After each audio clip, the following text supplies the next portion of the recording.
नमस्कार मेरे प्यारे भाइयों, मैं हूं अनुज और आप सुन रहे हैं हॉरर कहानी, वो भी मेरी जुबानी। दोस्तों, आज का हॉरर पॉडकास्ट एक शख्स की है जिनका नाम रवि है। तो चलिए अब यह कहानी रवि जी के नजरिए से सुनते हैं। लेकिन उससे पहले मैं आप लोगों से कुछ बताना चाहता हूं कि मैंने आप लोगों के लिए एक नया चैनल बनाया है, जहां पर मैं खुद आप लोगों को शाम के 7 बजे एक से बढ़कर एक भूतिया स्टोरीज सुनाऊंगा। और मैंने उस पर वीडियो भी अपलोड किया है, जिसका लिंक मैंने डिस्क्रिप्शन में दिया है। तो आप लोग इस वीडियो को देखने के बाद उस वीडियो को जरूर देखिएगा और साथ में चैनल को सब्सक्राइब करके अपना सपोर्ट जरूर दिखाइएगा। तो अब ज्यादा समय नहीं लेते हैं, चलिए कहानी की शुरुआत करते हैं। नमस्कार दोस्तों, मेरा नाम रवि है। मैं एक ऐसे ट्रक पर काम कर रहा था जिसका ड्राइवर शराब के नशे में रहता था, लेकिन गाड़ी चलाते हुए नहीं। जब उसको शराब की तलब लगती थी तब वह गाड़ी कहीं पर भी, किसी जगह पर भी, वह देखते नहीं थे कि जहां पर गाड़ी खड़ी करने की जगह हो, बस ट्रक खड़ा कर देते थे और फिर दारू पीना शुरू हो जाते थे। लेकिन दिन में नहीं, रात में। मैं उसी ट्रक पर काम कर रहा था। मुझे अभी मात्र 3 महीना ही हुआ था उस ट्रक पर काम करते हुए। तब मैं ड्राइवर साहब को लगभग समझ चुका था कि यह कैसे इंसान है। और एक रात एक ऐसी जगह पर वो ट्रक लगा देते हैं। जब आधी रात होती है, मैं समझ जाता हूं। जैसे ही ट्रक साइड में लगाते हैं, मैं समझ जाता हूं कि अब वह दारू का नशा करेंगे। मैं चाहकर भी उनको रोक नहीं पाता। मैं तो उस ट्रक पर इस ड्राइवर साहब की नौकरी कर रहा था और मैं समझ गया कि आज मेरी पूरी रात इसी जगह पर बीतेगी, जहां पर कोई इंसान नजर भी नहीं आ रहा था और न वहां पर कोई बस्ती, कोई घर, कुछ भी नहीं था। ड्राइवर साहब मुझे आदेश देते हैं, रवि, मेरा जरा सारा इंतजाम कर दो। हाँ सुनो, और चटाई भी जरूर साफ करके बिछाना। पिछली बार तुमने साफ नहीं किया था, वो गंदा ही था। मुझे गंदगी पसंद नहीं है। मैं मन ही मन परेशान होता हूं कि मुझे सब यह भुगतना पड़ेगा। मैं शराब की बदबू बर्दाश्त नहीं कर पाता था, लेकिन अब मेरी मजबूरी थी। अब तो यह सब करना ही पड़ेगा। और मैं न चाहते हुए भी वह सारा काम करता हूं जो मैंने कभी सोचा भी नहीं था। मैं तो इसलिए ट्रक पर काम करने लगा था कि मैं ट्रक चलाना सीख जाऊंगा और आगे चल करके एक अच्छा ड्राइवर बनूंगा। लेकिन अब मुझे पछतावा होने लगा था कि मैं आखिर इस ट्रक पर क्यों आया। और भी ट्रक थे और भी लोग थे, लेकिन यह ड्राइवर साहब सबसे अलग हट करके थे। दिन में तो जैसे उनके मुंह में मिश्री घुली रहती थी, इतनी मीठी बोली। वह मुझे प्यार से सारा काम समझाते थे कि रवि, ऐसा करना होता है भाई, अब तुम सही ड्राइवर बनोगे। लेकिन रात होते ही वह बिल्कुल बदल जाते थे, जैसे मुझ पर आदेश चलाने लगते थे और मेरी मजबूरी थी कि वह आदेश मुझे पालन करना पड़ता था। न करने का मतलब मैं समझता था कि अगले दिन वह कहेंगे कि तुम दूसरा ट्रक देख लो, तुम मेरे यहां चल नहीं पाओगे। लेकिन उनमें एक अच्छाई भी थी। मुझे प्रेम से दिन में हर एक काम बारीकी से समझाते थे। ऐसा कोई और ड्राइवर शायद समझा नहीं पाता। अनुभवी ड्राइवर थे। अब मैं सब जानते हुए भी मैं इस चीज को अब बर्दाश्त कर रहा था कि चलो कुछ दिन और, कुछ दिन और आज की रात हम एक ऐसी जगह पर थे जहां पर कोई बस्ती नहीं, कोई घर नहीं, कोई आता जाता नहीं दिख रहा था। लेकिन उनको इस चीज का कोई असर दिखता नहीं था, जैसे उनको भूत प्रेत से कोई डर लगता ही ना हो। लेकिन मैं तो डरता था। मैं भूत प्रेत से भी डरता था, और खास करके जंगली जानवरों से। मैं उनके लिए सारा प्रबंध कर चुका था। वह चांदनी रात थी और मेरे ड्राइवर साहब आराम से दारू का सेवन कर रहे थे और साथ में मूंगफली उनको बहुत पसंद थी। मूंगफली का भी आनंद ले रहे थे, मुझे भी दे रहे थे। रवि, खा करके देख, इसका स्वाद सबसे बढ़िया है। लेकिन मैं भूखा था। उस मूंगफली के दानों से मेरा पेट भरने वाला नहीं था। न तो कोई पास में होटल, न कोई ढाबा। मुझे लगने लगा था कि यह नशा करके खाना मांगेंगे कि मुझे भूख लगी है। तब मैं क्या करूंगा? मैं रोड पर इधर उधर टहलने लगा था ताकि मैं पता लगा सकूं कि आसपास में कोई ढाबा वगैरह है कि नहीं है। लेकिन वहां पर कोई नजर आ ही नहीं रहा था। बिल्कुल रास्ता सुनसान हो चुका था। रोड पर कोई गाड़ी चलती हुई दिखाई नहीं दे रही थी और न ही मुझे कोई आता जाता नजर आ रहा था। तभी ड्राइवर साहब मुझे आवाज देते हैं, तू तो सुनता क्यों नहीं है? कब से तुम्हें मैं आवाज दे रहा हूं। बड़ा हो गया है। वह नशे में होने के बाद मेरे साथ ऐसा ही बर्ताव करते थे, जैसे मेरा कोई सहारा ही नहीं है। बस वही हैं जो मुझे सहारा दे रहे हैं। ऐसा ही मेरे साथ में करते थे। तब मैं दौड़ते हुए उनके पास जाता हूं और कहता हूं कि जी ड्राइवर साहब, बताइए। तब अपनी पेट पर हाथ फेरते हुए कहते हैं कि मुझे भूख लगी है, मुझे खाने को दे कुछ। मैं समझ गया था कि ऐसा ही कुछ होने वाला है। तब मैं उनको समझाता हूं कि देखिए, यहां पर आसपास में कोई भी होटल नहीं है, न कोई ढाबा है, तो मैं खाना कहां से लाऊं? लेकिन वह नशे में जब हो जाते थे तब वह मेरी बात सुनते ही नहीं थे। अब कहते हैं कि जहां से भी लेकर आ, लेकिन ला। मुझे जोर से भूख लगी है, भूख बर्दाश्त नहीं हो रही है। तू खड़ा क्यों है? कहीं जाता क्यों नहीं? खाने का इंतजाम करता क्यों नहीं? वह ऐसे ही हर रात करते थे जब वह दारू के नशे में हो जाते थे। मैं रात में सोचता था कि कल मैं ड्राइवर साहब से कह दूंगा कि मैं आपके पास काम नहीं करूंगा। आप मुझे रात को बहुत डांटते हो, नौकर जैसा ट्रीट बर्ताव करते हो। अब मेरे बस की नहीं। लेकिन दिन होते ही उनका बर्ताव बदल जाता था। मुझसे अच्छी तरह से बात करते थे और कहते भी थे कि देखो, मेरी रात की कोई बात मैंने तुम्हें बोली हो और जो तुम्हें अच्छी नहीं लगी हो तो मुझे माफ कर देना। मैं नशे में था ना, मैं क्या करूं? ये आदत मैं छोड़ना चाहता हूं लेकिन छोड़ नहीं पाता हूं। जैसे ही आधी रात होने लगती है और मैं अपने आप में रहता नहीं हूं, दारू की बोतल मुझे बुलाने लगती है और मैं अपना कंट्रोल छोड़ देता हूं। मैं सब कुछ भूल जाता हूं उस दारू की बोतल की वजह से। मुझे माफ कर देना अगर मैंने तुमसे कुछ गलत बोला हो तो। इसके बाद मेरे पास कोई जवाब नहीं होता था। मैं समझ जाता था कि इंसान तो बहुत बढ़िया है, लेकिन दारू के नशे में होने की वजह से वह रात को गलत हो जाते हैं। चलो, वह कहते हैं ना कि मैं दारू को छोड़ना चाहता हूं, तो एक दिन जरूर छोड़ देंगे भाई। इस तरह मेरा हर रात निकलता था और आज भी वह खाने को मांग रहे थे। आखिरकार मैं रोड पर पहुंचता हूं और देखता हूं कि किसी साइड में कुछ नजर आता है। कुछ आगे बढ़ जाता हूं, तभी मुझे एक रोशनी नजर आती है। जब रोशनी नजर आती है तब मुझे लगता है कि हाँ, यह कोई होटल ही होगा, कोई ढाबा भी होगा। अक्सर ढाबा रात में खुले रहते हैं, लेकिन वहां से कुछ दूरी थी। मैं परवाह नहीं करता हूं और ढाबा की तरफ चलने लगता हूं। मेरी नजर में रोशनी दिखने का मतलब कोई होटल का ही होना था और मैं पैदल ही निकल पड़ता हूं। चलो, मुझे भी भूख लगी है, पहले मैं तो भोजन करूंगा, इसके बाद ड्राइवर साहब के लिए पैक कराकर लेकर आऊंगा। और मैं उसी तरफ चल पड़ता हूं जिधर वह रोशनी नजर आ रही थी। रोड पर मुझे रोशनी दिखाई दे रही थी और उस रोशनी की तरफ मैं बढ़ता जा रहा था। आज मैं बहुत दुखी था। यह तो हर रोज की कहानी है। मेरे साथ तो यह हर रात को होता था, लेकिन आज अलग सी बात थी। आज एक ऐसी जगह पर ट्रक खड़ा कर दिए थे जो बिल्कुल सुनसान था।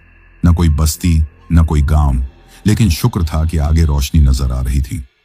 ऐसा ड्राइवर साहब को क्या मिलता है उस नशे में, जिसके लिए रात होते ही बेचैन हो जाते हैं। यही सब सोचते हुए मैं रोशनी की तरफ बढ़ता जा रहा था और आखिरकार मैं उस रोशनी के करीब पहुंच गया था। मेरा अनुमान बिल्कुल सही निकला। वह एक ढाबा था। वह भी खुला हुआ नजर आ रहा था, लेकिन ज्यादा बड़ा नहीं दिख रहा था। ऐसे दिख रहा था जैसे छोटा सा ढाबा हो। न तो वहां पर कोई लोग नजर आ रहे थे, न तो कोई खाना खा रहा था, न कोई खाना देने वाला नजर आ रहा था। लेकिन रोशनी थी, कुर्सी टेबल लगे हुए थे, खाने का काउंटर भी था, लेकिन वहां पर कोई दिखाई नहीं दे रहा था। मैं पहुंच जाता हूं, आसपास निगाहें फिराने लगता हूं, कोई दिखता ही नहीं है। तब मैं आवाज देता हूं, कोई है यहां पर? खामोशी के अलावा मुझे वहां कोई आवाज सुनाई नहीं देती।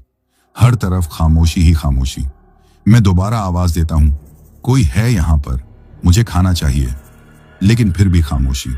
बड़ा अजब लग रहा था वह ढाबा देखने में। रोशनी तो हर तरफ थी, लेकिन ढाबा का मालिक कहां चला गया?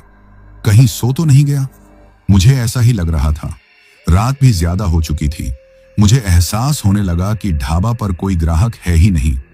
आखिर ढाबा मालिक क्या करे? सोना ही उसको सही लगा, लेकिन कहां सोया हुआ है?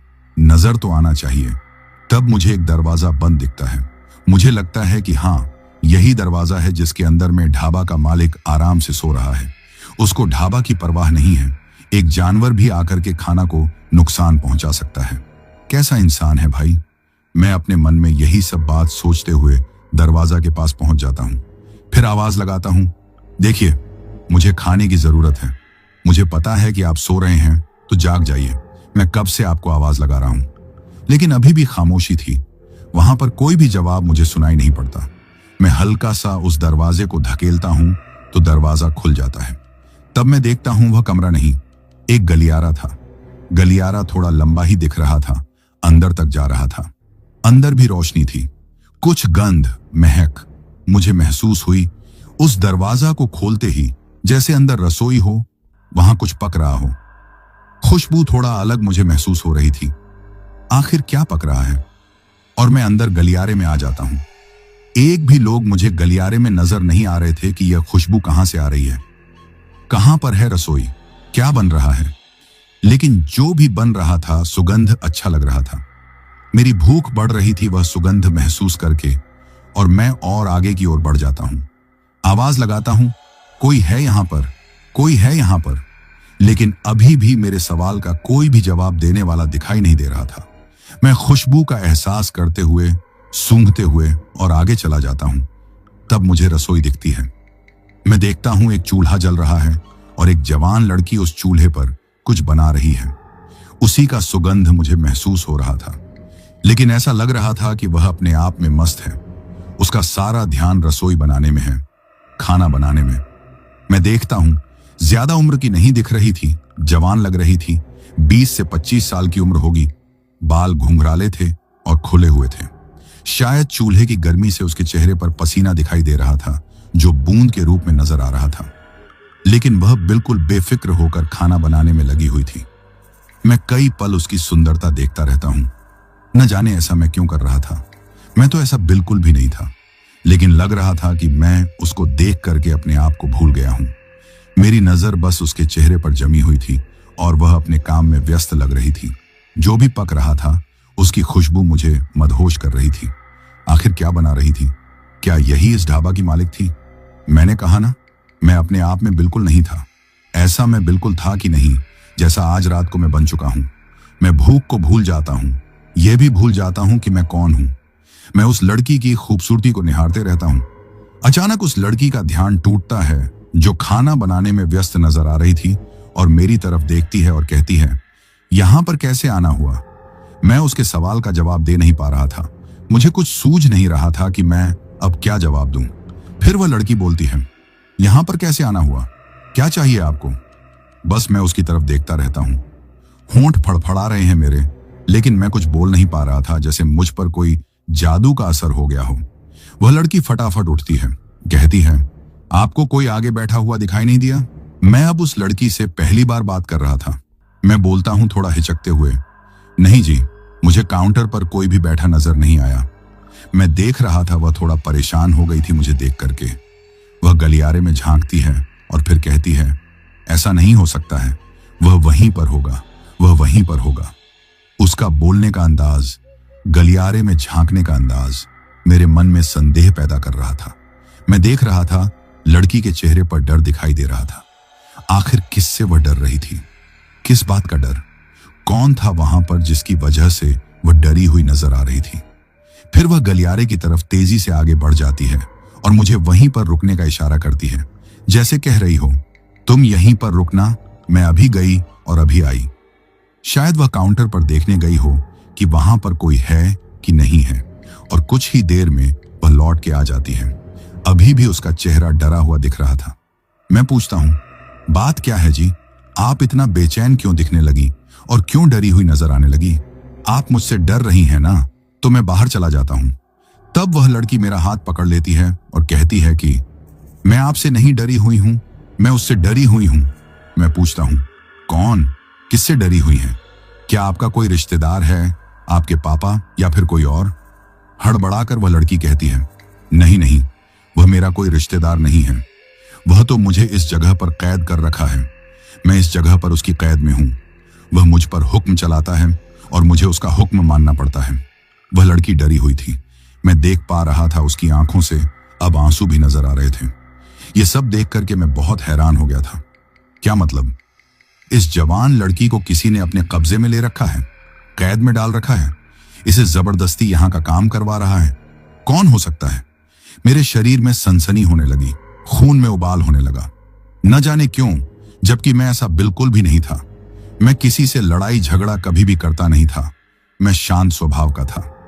लेकिन जब यह लड़की बताती है कि मुझे किसी ने कैद में रखा हुआ है, मुझसे जबरदस्ती काम कराया जाता है, मैं उसकी गुलाम हूं, तब मेरा दिल बेचैन हो जाता है। मैं गुस्से में हो जाता हूं उस लड़की की बात सुन करके। मेरा मन कहता है कि छोड़ना, तू इस चक्कर में क्यों पड़ रहा है? लेकिन मैं अपने मन की बात को टाल देता हूं। नहीं, यह लड़की परेशानी में है, इसकी परेशानी हल करना मेरा काम है, और यह तो काफी खूबसूरत भी है। नहीं, मैं इसको इस हालत में छोड़ नहीं सकता। तब मैं कहता हूं कि आप मुझे सब कुछ बताइए, बात क्या है? वह लड़की बार बार गलियारे की तरफ देख रही थी और कह रही थी कि आप पहले इंसान हो जो मुझे इस जगह पर दिखाई दिए हो। मैं तो तरस गई थी। मुझे तो लगा कि मैं यहां से कभी बाहर की दुनिया देख भी नहीं पाऊंगी। लेकिन मुझे लग रहा है कि क्या मैं आजाद हो पाऊंगी। मैं पूछता हूं, जब तक आप कुछ नहीं बताओगे अपने बारे में, तब मैं आपकी कैसे मदद कर पाऊंगा? लड़की कहती है, लंबी कहानी है। अगर मैं बताने लगूंगी तो आप भी इस जगह से निकल नहीं पाएंगे और मैं भी निकल नहीं पाऊंगी। आपने अपने लिए खतरा मोल ले लिया है। यह जगह जो आप देख रहे हैं, आप मुझे देख रहे हैं, यह सब जगह उसका मायाजाल है। इस मायाजाल में कोई भी इंसान अगर फंस जाता है तो कभी निकल नहीं सकता उसकी मर्जी के बिना। जैसे मैं खुद फंसी हुई हूं। मैंने बहुत कोशिश किया कि इस जगह से मैं भाग जाऊं, बाहर निकल जाऊं, लेकिन मैं निकल ही नहीं सकती हूं। ऐसा उसने इस जगह को बनाया हुआ है और अब आप इस जगह में फंस चुके हैं मेरी तरह। मैं उसकी बात सुनकर के थोड़ी घबराहट जरूर हुई। मैं उससे पूछता हूं, क्या मतलब? क्या कहना चाह रही हो कि मैं इस जगह पर आकर के गलती कर दिया और मैं यहां से दोबारा बाहर निकल नहीं पाऊंगा? तब वह अपना सर हिला करके हां में जवाब देती है। मुझे लगा कि लड़की मेरे साथ में झूठ तो नहीं बोल रही। मुझे गलियारा दिख रहा था, दरवाजा खुला हुआ दिख रहा था। ऐसा कैसे हो सकता है कि मैं यहां पर फंस चुका हूं, मैं फिर बाहर निकल नहीं सकूंगा? मुझे थोड़ा अजीब लग रहा था उसकी बात और मैं सोच लिया कि मुझे क्या करना है। मैं उस लड़की का हाथ पकड़ता हूं और कहता हूं कि आप मेरे साथ में चलो, देखता हूं मुझे और आपको कौन रोकता है। मैं अपनी भूख प्यास को भूल जाता हूं। यह भी भूल जाता हूं कि मेरे ड्राइवर साहब भूख में तड़प रहे होंगे, मेरी राह देख रहे होंगे। वह सोच रहे होंगे कि बस मैं कुछ ही देर में खाना लेकर के आता होऊंगा। मैं सब कुछ भूल जाता हूं। बस मैं उस लड़की का हाथ पकड़ता हूं, लेकिन लड़की ठिठक जाती है, मेरे साथ जाने के लिए तैयार नहीं होती और बोलती है, नहीं नहीं, वह आपको सजा देगा, आपको कष्ट देगा, आप ऐसा नहीं कर सकते। मैं पूछता हूं कि जो होगा देखा जाएगा, अब तो मैं आपको इस जगह से निकाल करके ही रहूंगा। मैं गुस्से में था और उस लड़की का हाथ पकड़ करके झटके से मैं गलियारे की तरफ बढ़ने लगा। जो दरवाजा मुझे खुला दिख रहा था, जिस दरवाजे से मैं अंदर आया था, वह दरवाजा अभी भी खुला हुआ था, तो मुझे भला कौन रोक सकता है? उस लड़की का हाथ पकड़े हुए मैं उस दरवाजे के पास आ जाता हूं और जैसे ही दरवाजे से बाहर निकलता हूं, सारी रोशनी बंद हो जाती है। अंधेरा ही अंधेरा उस जगह पर हो जाता है। कुछ भी मुझे दिखाई नहीं देता है और एक डरावनी आवाज मुझे सुनाई देती है। वह आवाज बहुत ही भारी थी। जैसा लग रहा था कि मेरे बगल में ही कोई है जो उस डरावनी आवाज में जोर जोर से हंस रहा था। वह आवाज सुनकर के मैं डर गया था, लेकिन अभी तक मैंने उस लड़की का हाथ छोड़ा नहीं था। यह क्या मतलब? ये रोशनी क्यों बंद हो गई? इस जगह पर अंधेरा क्यों हो गया? मैं उस लड़की से पूछता हूं। लड़की कोई जवाब नहीं दे पाती, कुछ बोल नहीं पा रही है। तभी एक कड़कती हुई आवाज सुनाई पड़ती है, उसी इंसान की जो कुछ देर पहले मुझे हंसता हुआ सुनाई दे रहा था। वह कह रहा था कि जो भी एक बार इस ढाबा में आ जाता है और इस दरवाजे से अंदर चला जाता है, बगैर मेरी मर्जी के वह बाहर की दुनिया में जा ही नहीं सकता है। यह मेरी माया नगरी है और मैं यहां का मालिक हूं। जैसे ही यह आवाज मैं सुनता हूं और मैं फिर से डर जाता हूं। आवाज बहुत भारी थी, भयानक लग रही थी, कड़कती हुई आवाज थी, लेकिन मैं चुप नहीं होता। मैं भी बोलता हूं कि कौन हो तुम? तुम अंधेरे में क्यों खड़े हो और तुमने सारी लाइट क्यों बंद कर दी? क्या तुम्हारी लाइट बंद करने से हम यहां पर रुक जाएंगे? तुम इस लड़की को यहां पर कैदी बना रखे हो, इससे मनचाहा काम करवाते हो। तुम्हें तो शर्म आनी चाहिए। हिम्मत है तो लाइट ऑन करके मेरे सामने में आओ ना। वह फिर से जोर से हंसने लगता है। उस अंदाज में उसकी आवाज सुनकर कि मुझे लग रहा था कि जरूर यह तगड़ा शक्तिशाली इंसान होगा। और अगले पल लाइट ऑन हो जाती है। रोशनी हर तरफ नजर आने लगती है और जो मैं देखता हूं तो मुझे अपनी आंखों पर विश्वास नहीं होता। एक बूढ़ा इंसान जो देखने में लगभग 70 प्लस का होगा। चेहरे पर झुर्रियां नजर आ रही थीं। उसकी आंख जैसे गड्ढे के अंदर में हो। सफेद बाल, सफेद दाढ़ी, शरीर जैसे कंकाल की तरह, जैसे शरीर का मांस सूख चुका हो। मेरे सामने एक हड्डी का ढांचा जैसा बूढ़ा आदमी खड़ा हुआ नजर आता है और अभी हंसता हुआ वैसे ही भारी आवाज में। जिस आवाज को सुनकर के मैं डर गया था कि न जाने कितना शक्तिशाली इंसान होगा, लेकिन जब मैं देख लेता हूं, अरे यह तो एक बूढ़ा है, इसको तो मैं फूंक दूंगा तो यह दूर जाकर गिर जाएगा। लाइट जली हुई थी और सब कुछ वहां पर साफ साफ दिख रहा था। जैसा पहले मैंने देखा था वैसे ही वहां पर नजर आ रहा था। मैं देख रहा था कि वही कुर्सी टेबल रखी हुई थी, लेकिन इंसान कोई भी खाना खाते हुए या फिर आते जाते हुए नजर नहीं आ रहा था और पूरा रोड खाली खाली सा लग रहा था। मैं उस बूढ़े की तरफ देख करके कहता हूं कि तुम्हें तो बिल्कुल शर्म लिहाज है भी नहीं। इतना बूढ़ा इंसान हो करके इस मासूम सी लड़की को तुमने अपनी कैद में कर रखा है। क्या समझ रखे हो? छोड़ो इस लड़की को। अगले पल बूढ़ा फिर जोर जोर से हंसने लगता है। वही हंसने का अंदाज, वही भारी आवाज जो मैंने अंधेरे में सुना था। तब मुझे डर लगने लगा था, लेकिन मैं अब बूढ़े से डर नहीं रहा था। वह तो एक हड्डी का ढांचा जैसे दिख रहा था, उसे किस लिए डरना? तभी बूढ़ा कहता है, जिस तुम लड़की की बात कर रहे हो ना, उसकी तरफ तो निगाहें डालकर देख लो कि आखिर वह है कौन। लेकिन उस टाइम मैं उस लड़की का हाथ पकड़े हुए था। मैं मुड़ता हूं और जो मैं देखता हूं ना, तो मेरे होश उड़ जाते हैं। वह लड़की नहीं थी जिसे मैंने देखा था। वह मासूम सी दिख रही थी। वह डरी हुई थी और कह रही थी कि मैं यहां पर फंस चुकी हूं। लेकिन अभी भी मैंने उसका हाथ पकड़े हुए था और उसका चेहरा मोहरा देखता हूं तो मेरे को ऐसा लगता है कि जाड़े का बुखार आ चुका है। इतना भयानक चेहरा उस लड़की का था जो मेरे साथ में खड़ी थी, जिसे मैं हाथ पकड़े हुए था। वह हाथ भी हड्डियों का ढांचा लग रहा था और वह भी लड़की उस बूढ़े की तरह बिल्कुल लग रही थी। हाँ, इसके बाल काले जरूर थे, घुंघराले जरूर थे, लेकिन चेहरा मोहरा बिल्कुल उस बूढ़े की तरह दिखाई दे रहा था। जैसे ही उसको लगा कि मैंने उसको अब देख लिया है, वह भी बूढ़े की तरह जोर जोर से हंसने लगी थी। वह भी भारी आवाज थी। एक पल तो मुझे समझ में नहीं आया। मुझे तो लगा कि मैंने कोई भयानक सपना देखा है।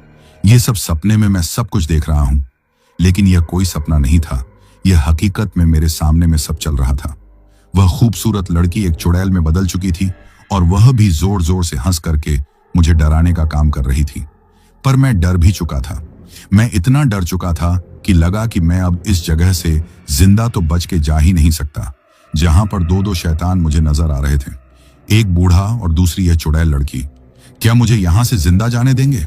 मैं रोने लगा था। मैं डर के कारण कांप रहा था। मैं दोनों से हाथ जोड़े हुए प्रार्थना कर रहा था कि मैं आप लोगों को पहचान नहीं पाया, मुझे आप लोग छोड़ दीजिए, मेरे साथ में ऐसा कुछ मत कीजिएगा। मैं तो एक गरीब लड़का हूं, रोजी रोटी की तलाश में मैं ट्रक पर काम कर रहा हूं। अपने बारे में मैं सब कुछ जल्दी जल्दी बताने लगता हूं, ताकि वह दोनों मेरी बात को समझ करके मुझ पर तरस खाएं और मुझे माफ कर दें। लेकिन वह तो और हंसने लगे थे और कहने लगे कि नहीं, हम तो तुम्हें छोड़ने वाले नहीं हैं। अब तुम हमारे परिवार का हिस्सा हो। अब तुम हमारे साथ ही रहोगे, बिल्कुल हमारी तरह तुम भी लगोगे और मेरे काम में तुम भी मदद करोगे। मैं गिड़गिड़ा रहा था कि नहीं, आप लोग मेरे साथ में ऐसा बिल्कुल मत करना, ऐसा बिल्कुल भी मत करना। मैं गरीब परिवार से हूं। अगर मेरे साथ में ऐसा कुछ हो जाता है तो मेरा परिवार तो तबाह हो जाएगा। कौन उनकी देखभाल करेगा? मैं रोते हुए उनको समझाने लगता हूं, लेकिन ऐसा लगता है कि वह लोग मेरी बात पर बिल्कुल गौर नहीं कर रहे थे और मेरी हर बात पर हंसते थे जोर जोर से। उनकी वह भारी आवाज मेरे कानों में गूंजती रहती थी। मैं अपने आप को असहाय समझ रहा था कि अब मेरा कुछ भी नहीं हो पाएगा, लेकिन मैं हार मानने वाले इंसान में से नहीं था। मैंने सोच लिया, अगर मुझे मरना ही है तो मैं संघर्ष करके ही मरूंगा। इतनी आसानी से उनके हाथ तो बिल्कुल नहीं आऊंगा। और मैं वहां से भागने लगता हूं। लेकिन यह क्या, सामने तो रोड दिखाई दे रहा है, लेकिन मैं रोड पर पहुंच ही नहीं पा रहा हूं। जितना आगे की तरफ जा रहा हूं, उतना ही वह रोड मुझसे दूर होता जा रहा है और मैं तेज भागता हूं। फिर वैसे ही मुझे दिखाई देने लगता है। मैं उतनी तेजी से उस रोड से पीछे हटता जा रहा हूं जितनी तेजी से मैं दौड़ते हुए आगे बढ़ रहा था। वह लोग दोनों फिर हंस रहे थे, वही भारी आवाज में, जैसे मुझे कह रहे हों, जा भाग जा, हम भी देखते हैं कि तुम इस जगह से कैसे भाग पाते हो। मैं अब बहुत डर चुका था। मुझे लगने लगा था कि वाकई यह एक मायाजाल है। यह इनका मायाजाल है जिससे मैं निकल नहीं पाऊंगा। और मैं वहीं जमीन पर बैठ करके रोने लगता हूं। मैं समझने की कोशिश करने लगता हूं कि आखिर मैं अब क्या करूं। वह खूबसूरत लड़की कहां गई और उसकी जगह में यह चुड़ैल कैसे आ गई? क्या वह खूबसूरत लड़की एक चुड़ैल थी जो मुझे धोखा दे रही थी? मुझे तो ऐसा ही लगा था, लेकिन मैंने उसे रोते भी देखा था। उसकी आंखों में मैं आंसू भी देखा था। उसके चेहरे पर मैं डर भी देखा था। नहीं नहीं, वह लड़की अलग थी और यह चुड़ैल अलग। जरूर लड़की इसी जगह पर कहीं ना कहीं कैद है। वह लड़की सही कह रही थी कि यह एक मायाजाल है। इसमें जो फंस जाता है वह बाहर की दुनिया में जा नहीं पाता। मैं भी इसी तरह से यहां फंसा हुआ हूं और मुझे यह लोग कैद में रखे हुए हैं। मैं चाह करके भी इस जगह से आजाद हो नहीं पा रहा। मैं हर तरफ निगाहें दौड़ाता हूं कि काश वह लड़की मुझे एक बार नजर आ जाए, लेकिन वह लड़की मुझे कहीं भी नजर नहीं आती है। मैं अब निराश हो जाता हूं अपनी जिंदगी से। उस लड़की ने सच ही कहा था कि जो एक बार इस जगह पर फंस जाता है दोबारा इस जगह से निकल नहीं पाता है। मैं थक चुका था। मैं अब सोच चुका था कि क्या फायदा, अब तो मुझे मरना ही है। अब तो मुझे कोई बचा नहीं पाएगा, तो आराम से मरते हैं। अब डरने का क्या फायदा। मैं निराश मन से एक जगह पर बैठा हुआ अपने परिवार के बारे में सोच रहा था। मैं यही सोच रहा था कि मैं अब अपने घर लौट नहीं पाऊंगा। मेरे परिवार वाले मुझे अब देख नहीं पाएंगे। उनको तो पता भी नहीं होगा कि मेरे साथ में क्या हुआ है। और तभी एक आवाज सुनाई पड़ती है। वह आवाज मेरे कानों में आती है। वह आवाज जैसे ही मैं सुनता हूं, मैं बेचैन होकर के इधर उधर देखने लगता हूं। अरे, ये तो उसी लड़की की आवाज है। आखिर वह लड़की है कहां पर, किधर है? अचानक वह लड़की कहती है, मैं जैसा कह रही हूं ना, वैसा ही तुम करते जाओ, बिना शोर किए हुए। जैसे मैं रास्ता बता रही हूं, आओ इस रास्ते पर तुम आगे बढ़ते जाना, फिर देख लेना तुम इस जगह से निकल जाओगे। लेकिन तुम शांत रहना, अभी उन लोगों का ध्यान कहीं और है। वह नए शिकार की तरफ उनका ध्यान लगा हुआ है। वह तुम पर अभी ध्यान रख नहीं पा रहे। यही मौका है।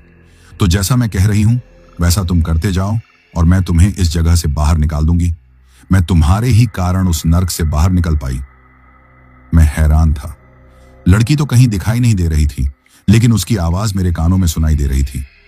मैं पूछता हूं कि तुम दिखाई क्यों नहीं दे रही हो? क्या हो गया? क्या तुम मर चुकी हो? तब वह कहती है, हां, इन लोगों ने मुझे मार दिया था। बहुत साल पहले मैं तुम्हें दिखाई दी थी ना, मैं बिल्कुल वैसी ही थी। मैं रास्ता भटक गई थी। इन लोगों ने मुझे पकड़ लिया था। इसके बाद मैं मर चुकी थी। मैं एक आत्मा हूं और तुम्हारी वजह से मैं इनके चंगुल से बाहर निकल पाई। तो मेरा भी फर्ज बनता है कि मैं तुम्हारी मदद करूं। जैसे ही मैं यह बात सुनता हूं, मेरे मन में एक खुशी की लहर दौड़ जाती है कि मैं भी इसी की तरह इस नरक भरी दुनिया से बाहर निकल जाऊंगा। और ऐसा ही करता हूं। जैसे जैसे लड़की मुझे बोलती जाती है और मैं उसी रास्ते को पकड़ते जाता हूं। कई बार ऐसा लगा कि मैं निकल नहीं पाऊंगा, लेकिन जब मैं रोड पर आ जाता हूं ना, तब मुझे चैन पड़ता है। इसके बाद मैं उस ढाबा को देखने की कोशिश करता हूं, तो ढाबा मुझे दिखाई नहीं देता। लड़की की आवाज अभी भी मेरे कानों में आ रही थी। वह कह रही थी कि तुम यहां से जल्दी निकल जाओ, नहीं तो हो सकता है ये लोग तुम्हारा पीछा करेंगे और फिर से तुम्हें पकड़ने की कोशिश करेंगे। मैं कहता हूं कि अब तुम कहां जाओगी? तब वह कहने लगी, मुझे नहीं पता मैं कहां जाऊंगी। मैं तो अब एक आत्मा हूं। मेरा तो कोई शरीर है ही नहीं। शरीर तो इनके कब्जे में है और वह शरीर मुझे अब शायद मिलने वाला नहीं है। कोई बात नहीं, तुम अपनी जगह पर पहुंचो।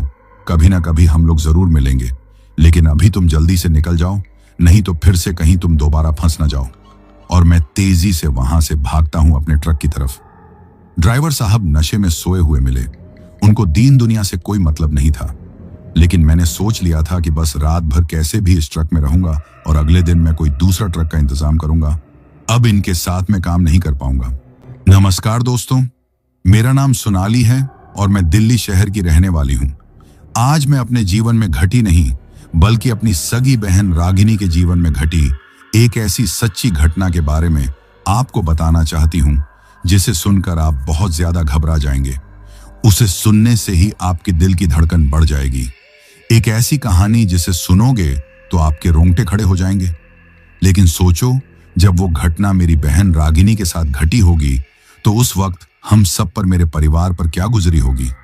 खैर, ये तो हमसे बेहतर कौन ही समझ सकता है। दरअसल ये बात उस वक्त की है जब हमारे दादाजी हरनाथ का देहांत हो गया था। हम लोग बचपन से ही शहर में रहे थे, शहर में ही पले बड़े थे। खासकर मेरी छोटी बहन रागिनी, वो तो बिल्कुल शहर के रंग में रंगी हुई थी। उसकी सोच, उसका रहन सहन सब कुछ मॉडर्न था। उसे गांव गांव का माहौल, गांव के लोग और वहां के रीति रिवाज, इन सब चीजों से सख्त नफरत थी। वो बहुत जिद्दी थी, लेकिन हमारी माँ शीला से बहुत प्यार भी करती थी। उस दिन मैं अपने ऑफिस से घर लौटी ही थी। सब कुछ सामान्य था। तभी मेरी माँ शीला के फोन की घंटी बजी। फोन उठाते ही माँ की जैसे चीख निकल गई। हम सब घबरा गए। माँ फोन पर ही रोने लगी थी। हमें पता चला कि हमारे दादाजी हरनाथ, जो गांव में रहते थे, उनका देहांत हो गया है। घर में जैसे मातम पसर गया। माँ का रो रो कर बुरा हाल था। तभी माँ ने हम दोनों की तरफ, यानी मेरी तरफ और रागिनी की तरफ देखा और कहा, फौरन सामान बांध लो, हमें अंतिम संस्कार के लिए गांव निकलना है। यह सुनना था कि रागिनी, जो अब तक चुपचाप सोफे पर बैठी थी, वो एकदम से भड़क गई। उसने माँ से साफ साफ कह दिया, माँ मैं गांव नहीं जाऊंगी। मेरी माँ शीला, जो पहले ही दुख में थी, ये सुनकर हैरान रह गई। उन्होंने पूछा, क्यों? ये क्या बकवास है? तेरे दादाजी खत्म हुए हैं और तू कह रही है तू नहीं जाएगी? रागिनी अपनी जगह से उठ खड़ी हुई। वो बोली, माँ आप जानती हैं मुझे वहां का माहौल पसंद नहीं है, और वैसे भी अभी कोरोना का डर भी खत्म नहीं हुआ है। गांव में कोई भी लापरवाही से रहता है, ना कोई मासक, ना कोई सफाई। मुझे अपनी जान खतरे में नहीं डालनी, और वैसे भी मेरे जाने या ना जाने से दादाजी वापस तो नहीं आ जाएंगे। दोस्तों, ये सुनना था कि मेरी माँ शीला का पारा चढ़ गया। वो गुस्से में रागिनी पर चिल्ला पड़ी, तुझे शर्म आनी चाहिए रागिनी, यही सिखाया है मैंने तुझे। जिस दादा ने तुझे उंगली पकड़कर चलना सिखाया, आज उनके आखिरी वक्त में तू बीमारी का बहाना बना रही है। तुझे अपने दादाजी से ज्यादा अपनी इस शहर की जिंदगी की पड़ी है। दोनों में बहुत बहस हुई। रागिनी बहुत जिद्दी थी और मेरी माँ भी। वो जिस काम को करने के बारे में सोच लेती थी, उसे करके ही रहती थी। मैंने बीच बचाव करने की कोशिश की, लेकिन माँ ने मेरी एक न सुनी। आखिर में माँ ने रोते हुए अपना आखिरी दांव खेला। उन्होंने कहा, ठीक है, अगर तुम दोनों को, या खासकर तुझे रागिनी, अपने दादा के आखिरी दर्शन नहीं करने तो मत कर, लेकिन आज के बाद तू मेरी मरी हुई शक्ल देखना। यह कहकर माँ खुद ही अपना बैग पैक करने लगी। अब रागिनी फंस गई थी। वो माँ से बहुत प्यार करती थी। वो उन्हें ऐसे रोते हुए नहीं देख सकती थी। उसने ना चाहते हुए भी भारी मन से हाँ कर दी। हम तीनों फौरन एक टैक्सी करके गांव के लिए निकल पड़े। रास्ता लगभग 6 घंटे का था। पूरी रास्ते में चुपचाप आंसू बहाती रही, और रागिनी वो गुस्से में कानों में ईयरफोन लगाकर खिड़की से बाहर देखती रही, जैसे उसे इन सब से कोई फर्क ही नहीं पड़ रहा हो। शाम होते होते हम गांव पहुंचे। टैक्सी जैसे ही गांव की कच्ची सड़क पर उतरी, धूल का एक गुब्बार सा उठा। रागिनी ने फौरन अपना मुंह ढक लिया। घर पहुंचकर हमने देखा कि घर के बाहर बहुत सारे लोग जमा थे। आंगन में औरतें छाती पीट पीट कर जोर जोर से रो रही थीं। चारों तरफ एक मातम सा पसरा हुआ था। रागिनी को यह सब बड़ा अजीब और फिल्मी लग रहा था। वो इन सब चीजों की आदी नहीं थी। वो मुझसे चिपक कर खड़ी हो गई, जैसे वो इस भीड़ का हिस्सा ही ना हो। अगले दिन दादाजी हरनाथ का अंतिम संस्कार कर दिया गया। हम सब बहुत थके हुए थे और दुखी भी। रागिनी तो बस यही इंतजार कर रही थी कि कब यह सब खत्म हो और वो वापस दिल्ली भागे। लेकिन उसे नहीं पता था कि गांव से निकलना अब उसके लिए नामुमकिन होने वाला था। अंतिम संस्कार के बाद सब लोग आंगन में बैठे थे। तभी गांव की कुछ सबसे बूढ़ी औरतें मेरी माँ शीला के पास आकर बैठीं। उनमें से एक, जो सबसे बुजुर्ग थीं, वो बोली, बहू शीला, अब सब काम तो हो गया, बस एक आखिरी और सबसे जरूरी रिवाज बचा है। माँ ने हैरानी से पूछा, कैसा रिवाज ताई? तो वो बूढ़ी औरत बोली, अब दादा हरनाथ की आत्मा की शांति के लिए घर की कुंवारी लड़कियों को 3 दिनों तक रोज सूरज निकलने से पहले गांव के बाहर वाले तालाब में डुबकी लगानी होगी। यह सुनना था कि मेरी और रागिनी की दोनों की आंखें फटी की फटी रह गईं। रागिनी तो पहले ही गुस्से में थी। वो फौरन अपनी जगह से खड़ी हो गई और चिल्लाकर बोली, क्या? तालाब में? वो गंदा वाला तालाब? मैं हरगिज नहीं, मैं नहीं नहाऊंगी उस गंदे पानी में। माँ ने रागिनी को आंखें दिखाईं, उसे चुप रहने का इशारा किया, लेकिन रागिनी चुप होने वालों में से नहीं थी। वो बोली, माँ ये क्या बकवास है? इन गंदे रिवाजों का क्या मतलब है? मेरे नहाने से दादाजी की आत्मा को कैसे शांति मिलेगी? ये सब अंधविश्वास है, मैं यह सब नहीं मानती। अब वहां बैठी सारी औरतें रागिनी को घूर घूर कर देखने लगीं, जैसे उसने कोई पाप कर दिया हो। माँ का चेहरा शर्म से लाल हो गया। उन्होंने रागिनी का हाथ पकड़ा और उसे खींचकर अंदर कमरे में ले गईं। दोस्तों, मेरी बहन रागिनी के उस तालाब में नहाने से मना करने की एक और बहुत बड़ी और खौफनाक वजह थी, जिसके बारे में सिर्फ गांव वाले ही जानते थे, और हम भी बचपन से वो कहानी सुनते आए थे। वो तालाब जिसकी बात हो रही थी वो गांव के बाहर एक सुनसान जगह पर था और वो तालाब मनहूस माना जाता था। गांव वाले कहते थे कि वो तालाब खूनी है। ये बात कई साल पुरानी है, जब हम शायद दिल्ली में ही पैदा हुए थे। गांव का ही एक लड़का था, उसका नाम दीपू था। कोई 12-13 साल का रहा होगा। एक दिन वो उसी तालाब में अपने दोस्तों के साथ नहाने गया था। नहाते नहाते वो अचानक गायब हो गया। उसके दोस्तों ने सोचा वो घर चला गया होगा, लेकिन दीपू घर नहीं पहुंचा। गांव वालों ने उसे बहुत ढूंढा, जंगल खेत हर जगह, लेकिन वो कहीं नहीं मिला। 3 दिन बाद दीपू की लाश उसी तालाब में ऊपर तैरती हुई मिली। कहते हैं उसकी लाश पूरी तरह से फूल गई थी और नीली पड़ गई थी, जैसे किसी ने उसका सारा खून चूस लिया हो। उस दिन के बाद से गांव वालों ने उस तालाब में जाना बंद कर दिया था। खासकर बच्चों का वहां जाना सख्त मना था। गांव वाले मानते थे कि उस तालाब में कोई बुरी आत्मा, कोई पिशाच रहता है जो नहाने वालों को पानी की गहराई में खींच लेता है। और कुछ लोग तो यह भी कहते थे कि दीपू की आत्मा को शांति नहीं मिली थी और वो खुद एक पिशाच बनकर उसी तालाब में भटक रही है। रागिनी को यह सारी बातें पता थीं और वो जो पहले ही गांव के रिवाजों से चिढ़ती थी, वो भला ऐसे खौफनाक तालाब में कैसे नहा सकती थी। कमरे में माँ और रागिनी के बीच बहुत बहस हुई। रागिनी रोने लगी। वो बोली, माँ, तुम जानबूझकर मुझे मौत के मुंह में क्यों धकेल रही हो? तुम्हें दीपू वाली बात पता है ना? मैं वहां नहीं जाऊंगी, मतलब नहीं जाऊंगी। लेकिन मेरी माँ शीला, वो भी पूरी तरह रिवाजों में बंधी थी। उन्हें गांव वालों का डर था, उन्हें दादाजी की आत्मा की शांति की फिक्र थी। उन्होंने रागिनी को हर तरह से डांटा, धमकाया और प्यार से समझाया। आखिरकार मां के आंसुओं के आगे रागिनी को एक बार फिर झुकना पड़ा। उसने गुस्से में और रोते हुए हाँ कर दी। उसने कहा, ठीक है, मैं नहा लूंगी, लेकिन मेरे साथ सोनाली भी जाएगी। अब दोस्तों, मैं भी फंस गई थी। मुझे भी उस तालाब से उतना ही डर लगता था जितना रागिनी को, लेकिन हम दोनों बहनों के पास और कोई चारा नहीं था। हमें वो रिवाज पूरा करना ही था, लेकिन हमें नहीं पता था कि हम दादाजी की आत्मा की शांति के लिए नहीं, बल्कि उस पिशाच दीपू की बरसों की प्यास बुझाने के लिए उस तालाब की तरफ बढ़ रहे थे। उस रात हम दोनों बहनें एक ही कमरे में सोईं। डर के मारे हम दोनों को नींद नहीं आ रही थी। हम बस सुबह होने का खौफनाक इंतजार कर रहे थे। अगले दिन सुबह के 4 बजे अंधेरे में ही गांव की कुछ औरतों ने हमें जगा दिया। उन्होंने कहा, चलो मुंह धो लो, तालाब पर चलना है। रागिनी का चेहरा गुस्से और डर से तमतमाया हुआ था। वो एक शब्द भी नहीं बोली। हम दोनों बहनें चुपचाप उन औरतों के पीछे पीछे चल पड़ी। तालाब गांव से लगभग 1 किलोमीटर दूर था, खेतों के और एक छोटे से जंगल के उस पार। रास्ता बिल्कुल सुनसान था। चारों तरफ घना अंधेरा और सन्नाटा पसरा हुआ था। बस हमारे पैरों की आहट और झींगुरों की आवाज आ रही थी। जैसे जैसे हम तालाब के नजदीक पहुंच रहे थे, एक अजीब सी सड़ी हुई बदबू हवा में फैलने लगी थी, जैसे कोई जानवर मरकर सड़ गया हो। रागिनी ने डर के मारे मेरा हाथ कस के पकड़ लिया था। वो कांप रही थी। तालाब के किनारे पहुंचकर जो हमने देखा दोस्तों, वो बहुत डरावना था। वो तालाब नहीं था, वो एक काला गड्ढा था। पानी बिल्कुल काला और ठहरा हुआ था, जैसे सालों से उसमें कोई हलचल ना हुई हो। किनारों पर हरी हरी मोटी काई जमी हुई थी और उसी काले पानी से वो सड़ांध उठ रही थी।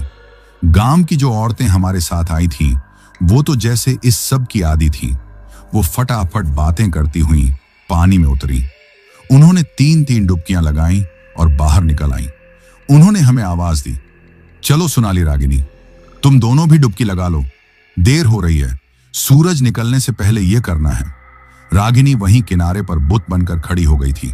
वो बस उस काले पानी को घूर रही थी। मैंने उसको हिम्मत दी। मैंने कहा, चल रागिनी, बस 3 डुबकी की ही तो बात है, जल्दी से खत्म करके भागते हैं यहां से।